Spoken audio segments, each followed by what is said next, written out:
Fear of abandonment, fear of abandonment, fear of abandonment. So, I have been with my boyfriend for about almost, it's actually probably about 2 years this fall.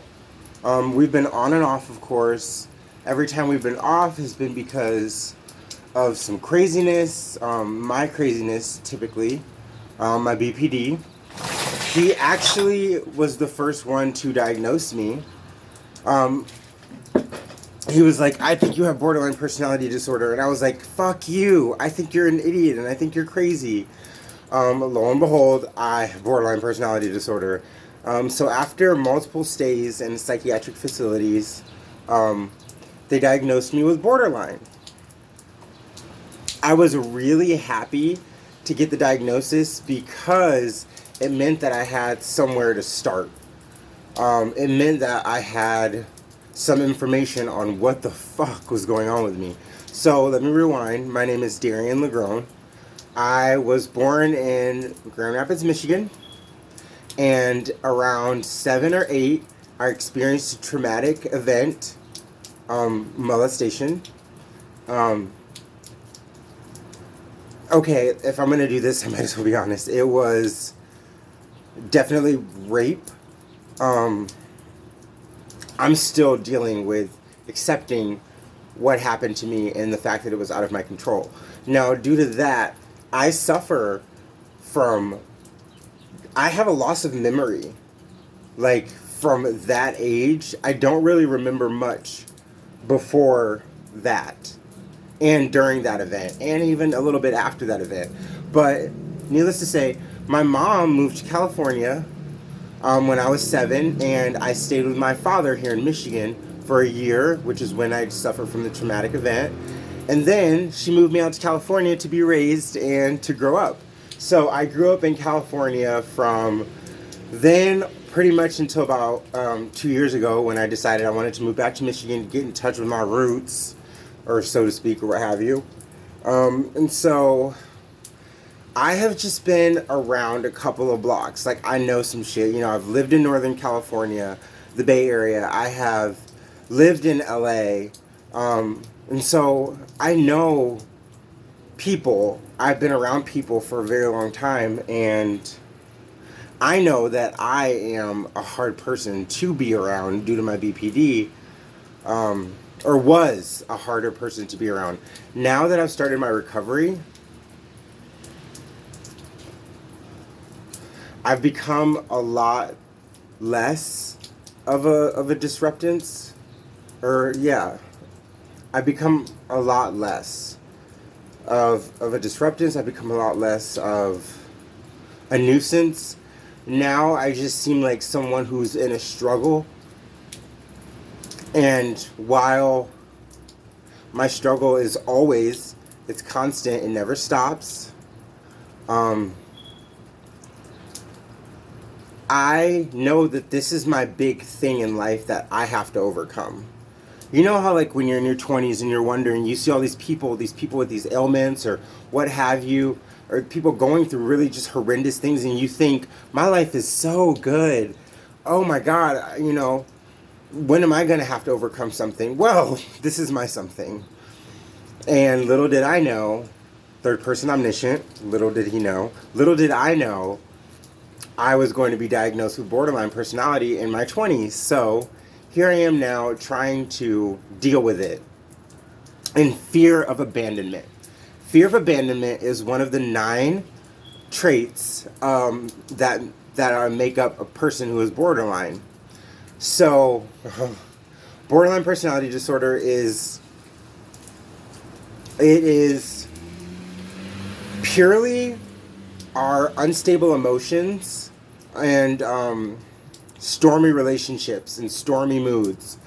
So, my fear of abandonment with my boyfriend, we just spent a lovely 3.5, maybe 4 days together. I was staying at his house. Everything was really kind of like, it was up and down for me mood-wise, but we had a good time. We took care of a lot of things. We did some yard work. It was time well spent. Now, Come today, time for me to leave.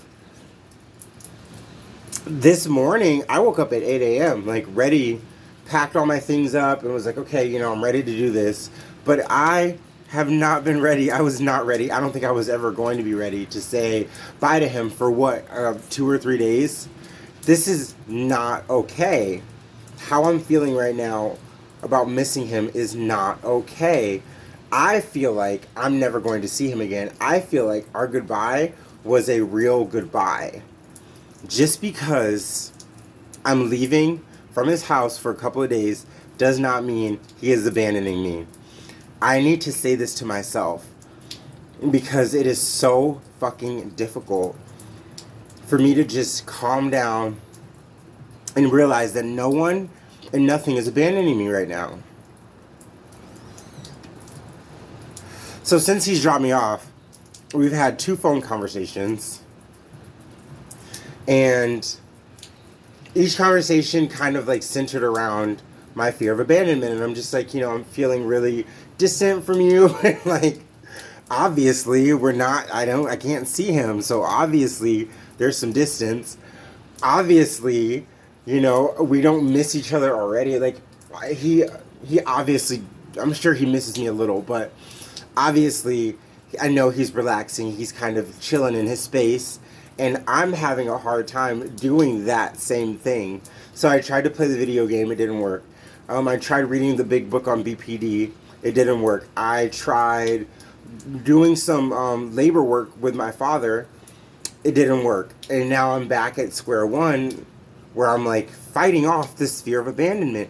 He is not abandoning me. He is not abandoning me. He is not abandoning me. And I need to say that over and over and over, because I feel like he's abandoning me.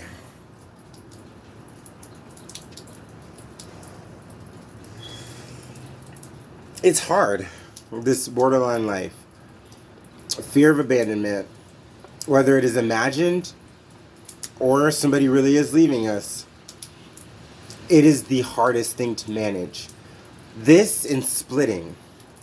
So for those of you who don't know, splitting is when you have a deep admiration, or you idolize something, and then moments later or minutes later or days later you devalue that something. You no longer feel that greatness for that something. It's almost like you put something on a pedestal and then you knock that shit right down and you're just like, no. That and fear of abandonment are the 2 hardest for me when I'm in it to get out of it. So I'm doing this video in attempts to rewatch it and listen to myself and actually listen to me. I make these videos, to spread the information, to help with mindfulness, and to shed a light on mental illness and my mental illness for my friends and family. But also, I do these videos for me because I watch them more than anyone. When I need to remember something, when I need to remind myself of proper behaviors and improper behaviors, this is my first go-to. I listen to myself, I watch myself, and I'm like, dude, you're right. And then it clicks better for me. The gears start to mesh. So, I think I'm going to stop there. Thank you for watching. Please like or comment. This is the first time I've ever said that, and it feels a little weird to say that. But please like or comment the video. Bye. Love you guys.